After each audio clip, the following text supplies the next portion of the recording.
ഏവർക്കും യേശുക്രിസ്തുവിന്റെ നാമത്തിൽ സ്നേഹവന്ദനം. ഒരു മനുഷ്യന് 70 പൗണ്ടോളം അതിഭാരം ഉണ്ടായിരുന്നു. അത് തൻ്റെ ഹൃദയത്തിനും മുട്ടുകൾക്കും എത്രമാത്രം ക്ലേശകരമായി തീരുന്നു എന്ന് താനൊരു ഹൃദ്രോഗവും സന്ധിവീക്കവുമുള്ള രോഗിയായി മാറുന്നതുവരെ അയാൾ അറിഞ്ഞില്ല. ഹൃദ്രോഗവും സന്ധിവീക്കവും വല്ലാതെ ശരീരത്തെ ബുദ്ധിമുട്ടിച്ചപ്പോൾ അതിന് പരിഹാരത്തിനു വേണ്ടി അദ്ദേഹം ഒരു ഡോക്ടറെ സമീപിച്ചു. അദ്ദേഹത്തെ പരിശോധിച്ച ഡോക്ടർ അദ്ദേഹത്തിന് വളരെ കർശനമായ ഒരു ഭക്ഷണക്രമം നിർദ്ദേശിച്ചു. ആരോഗ്യം വീണ്ടും കിട്ടണമെങ്കിൽ ഈ അധിക ഭാരം മുഴുവൻ കുറയ്ക്കാതെ നിവൃത്തിയില്ല എന്ന് ഡോക്ടർ തീർത്തു പറഞ്ഞു. അനേക മാസങ്ങൾക്ക് ശേഷം ആ മനുഷ്യൻ തൻ്റെ പാസ്റ്ററുമായി സംസാരിക്കുമ്പോൾ പറഞ്ഞ കാര്യം ഇങ്ങനെയാണ്: വളരെ വർഷങ്ങളായിട്ട് ഞാൻ അറിയാതെ തന്നെ ഒരു വലിയ ഭാരം ചുമക്കുകയായിരുന്നു.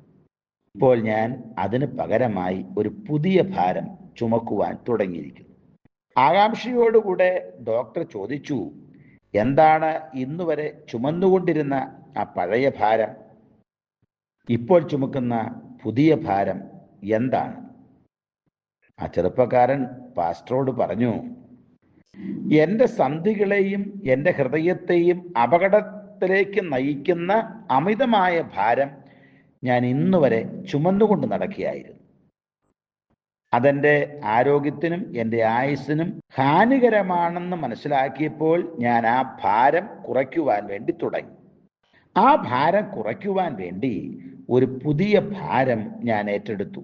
അത് എൻ്റെ ഡോക്ടർ എനിക്ക് നിർദ്ദേശിച്ചിരിക്കുന്ന ഭക്ഷണക്രമമാണ്. എൻ്റെ ക്രിസ്തീയ ജീവിതത്തിലും ഇതുപോലെ തന്നെയാണ് സംഭവിച്ചത്. എൻ്റെ ആത്മാവിനെയും എൻ്റെ നിത്യതയെയും അപകടത്തിലേക്ക് എത്തിക്കുന്ന പാപത്തിൻ്റെ അമിതമായ ഭാരം ഞാൻ അറിയാതെ ചുമന്നുകൊണ്ട് നടക്കുകയായിരുന്നു. എന്നാൽ പാപം മൂലമുള്ള എൻ്റെ ആ ഭാരം കർത്താവ് എന്നിൽ നിന്ന് എടുത്തു കളഞ്ഞു. അതിനുശേഷം ലഘുതരവും പ്രയാസവും കുറഞ്ഞതുമായ മറ്റൊരു ഭാരം അവൻ എൻ്റെ മേൽ ചുമത്തി. അവൻ എൻ്റെ മേൽ ചുമത്തിയ ലഘുതരവും പ്രയാസവും കുറഞ്ഞതുമായ ആ ഭാരം കർത്താവിനെ പൂർണ്ണ മനസ്സോടെ അനുസരിച്ച് ജീവിക്കുന്നതിനുള്ള ഭാരമാണ്. ഭാരം എൻ്റെ നിത്യതയെയും എൻ്റെ ആത്മാവിനെയും നിത്യമായ ശാന്തിയിലേക്ക് നയിക്കുന്നതാണ്. ഇന്ന് അനേകം ആളുകളും കാരണം എന്താണെന്ന് മനസ്സിലാക്കാതെ തന്നെ പാപത്തിൻ്റെ ഭാരം ചുമക്കുന്നവരാണ്. ആ പാപത്തിൻ്റെ ഭാരത്തിൽ നിന്നുള്ള വിടുതലിന് വേണ്ടി ഉൾവിളികൾ തങ്ങൾക്ക് പലപ്പോഴും പലവിധത്തിൽ ലഭിക്കാറുണ്ടെങ്കിലും ആ മനസാക്ഷിയുടെ ശബ്ദത്തെ അവർ അത്ര കാര്യമായിട്ട് എടുക്കാറില്ല. ഒരു കൂട്ടം ആളുകൾ യുക്തിവാദങ്ങൾ കൊണ്ടും മറ്റൊരു കൂട്ടം ആളുകൾ തങ്ങളുടെ പ്രവർത്തന ബാഹുല്യത്താലും ഈ ഉൾവിളിയുടെ ശബ്ദത്തെ അലക്ഷ്യമാക്കി കളയുകയാണ് ചെയ്യാറുള്ളത്.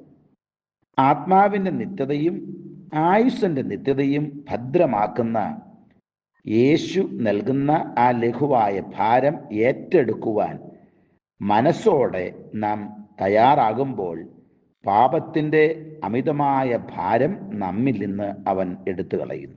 അതുകൊണ്ട് തന്നെയാണ് ക്രിസ്തു തൻ്റെ ശിഷ്യന്മാരോട് പറഞ്ഞത്, എൻ്റെ നുകം മൃദുവും എൻ്റെ ചുമട് ലഘുവും ആകും.